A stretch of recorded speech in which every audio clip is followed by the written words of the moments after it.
crimes. Now we're working in the realm of the unfalsifiable. You're not, but look, Ben, you can't come to me and say, everybody I know says he killed himself. And then I respond saying, I actually have my own sources who say he didn't. And then you say, well, your sources are not valid because they won't put their names on it. Okay, who are your sources? Let's go down the list and then we'll talk about why they might be saying that.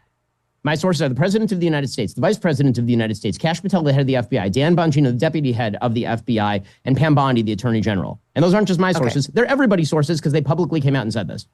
Okay. Trump hasn't specifically weighed in on that specific aspect of it. We've all seen the limited things that Trump has said and tweeted on this. And J.D. Vance was calling for transparency and suggesting otherwise prior to taking office. He hasn't commented on this so far, so he's not one of your sources. He's the vice president. You've got Kash, you've got Dan, and you've got Pam, and we've already discussed that memo in full detail.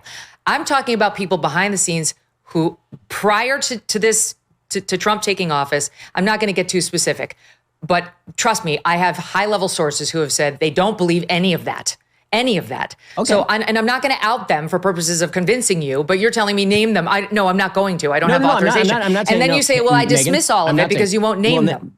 Hold on, Megyn, I'm not saying you should name them. I'm saying they should name themselves because otherwise they are being complicit in one of the greatest cover-ups in the history of the American Republic. That's easy for you to say, Ben. That's very easy for you to say. Why is that easy for me to say? Why? Because you'll have your job and you'll have your millions no matter what they do. Are you kidding? Megyn, give me a break. If somebody came out today and they were a whistleblower on the greatest scandal in the history of the American Republic, they would make more money tomorrow than in their entire life working for the FBI. That's ridiculous. Okay, there are reasons not to cross the people who are in charge. And that's all I'm going to say. And look, this is me not having